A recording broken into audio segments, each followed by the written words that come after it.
What's up, guys? Welcome back to another video. Join me as I dive into the Bible to see what it really says about Quante Sprinks and the shocking crime surrounding him.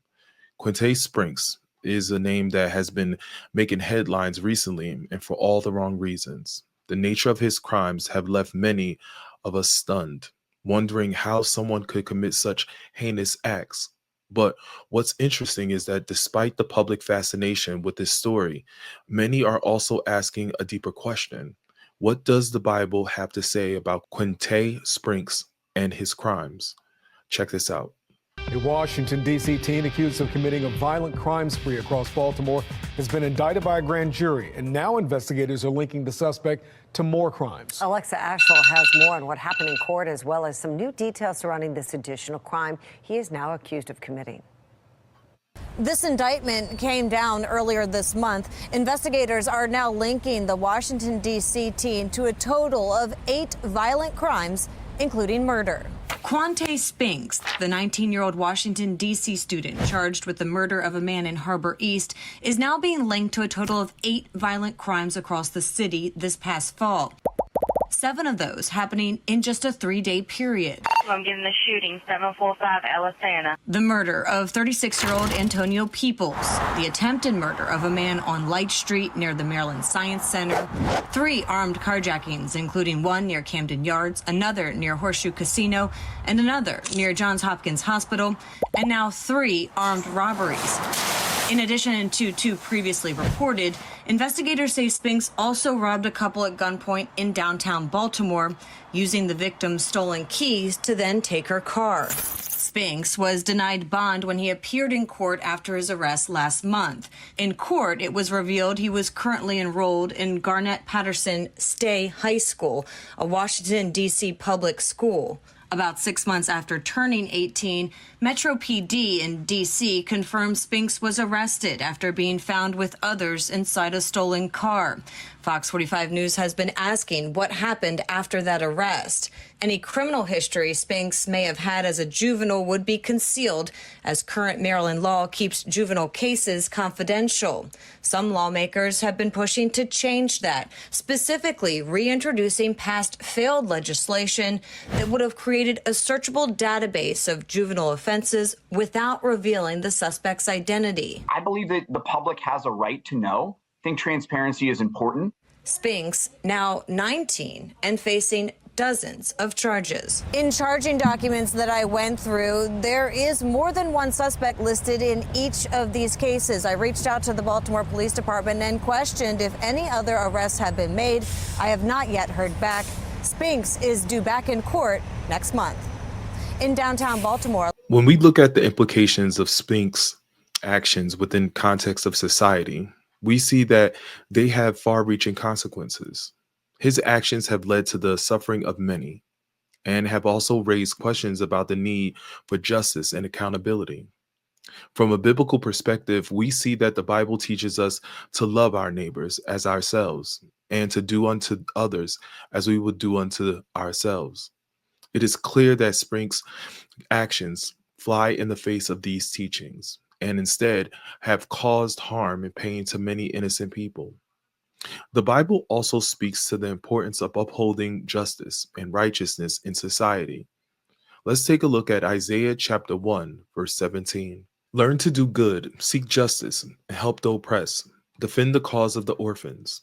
Fight for the rights of the widows. These words seem particularly relevant when we consider the nature of Sprinks' crimes and the need for justice to be served. The Bible is clear that justice is a fundamental aspect of a healthy society, and that those who commit crimes must be held accountable. But the Bible also speaks to the need for forgiveness and mercy. Let's take a look at Luke chapter 6, verse 37. Jesus says, "Do not judge others, and you will not be judged. Do not condemn others, or it will all come back against you. Forgive others, and you will be forgiven." These words are powerful reminders that even in the face of great evil, we are called to forgive and to show mercy. This can be a difficult truth to swallow, especially when we consider the nature of Sprinks' crimes. And yet, it is a fundamental aspect of the biblical message. As we continue to grapple with the implications of Sprinks' actions, we also are reminded of the importance of personal responsibility. Let's look at Galatians chapter 6, verses 7 to 8. Don't be misled. You cannot mock the justice of God. You will always harvest what you plant. Those who live only to satisfy their own sinful nature will harvest decay and death from that sinful nature. But those who live to please the Spirit will harvest everlasting life from the Spirit. These words are powerful reminders that our actions have consequences and that we must take responsibility for the choices we make. We examine the biblical verses that pertain to crime, justice, and forgiveness. We see that they offer a nuanced and complex perspective on Quante Sprinks and his crimes. Let's take a look at Psalms 101, verse 8. My daily task will be to ferret out the wicked and free the city of the Lord from their grip. These words are powerful reminders that God is just and righteous, and that he will ultimately bring those who commit evil to justice. But the Bible also teaches us that God is merciful and compassionate, and that he desires forgiveness and redemption for all people. Let's take a look at Ezekiel chapter 18, verse 23. It said, do you think that I like to see wicked people die? Say the sovereign Lord. Of course not. I want them to turn from their wicked ways and live. These words are a powerful reminder that even in the face of great evil, God's desire is for the people to turn from their wicked ways and to live.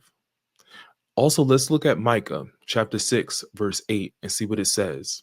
Know, O people, the Lord has told you what is good, and this is what he requires of you, to do what is right, to love mercy, and to walk humbly with your God. These words powerfully remind us that as followers of Jesus, we are called to live justly, love mercy, and to walk humbly with our God. One of the most pivotal moments in Sprinks' story is his eventual arrest and conviction. While it's easy to focus on the negative aspects of his story, it's also important to recognize that this moment marks a significant turning point. It's a reminder that justice can be served and that those who commit crimes can be held accountable. But it's also a reminder that even in the face of great evil, there is always the possibility for the redemption and forgiveness. As we reflect on the Bible's perspective on Quante Sprinks and his crimes, it is clear that there are many important lessons to be learned. Perhaps the most important is the need for justice and accountability in our society, and the importance of upholding righteousness and morality. But it's also important to remember the need for forgiveness and mercy, and the possibility of redemption and forgiveness, even in the face of great evil. I want to thank you for watching. And if you have any thoughts on Quinte Sprinks and the Bible, be sure to leave them in the comment section below. And if you want to learn more about the Bible perspective on crimes and morality, well, be sure to check out my other videos for more insight and analysis. I want to thank you for watching. God bless you. God bless your family. Thanks.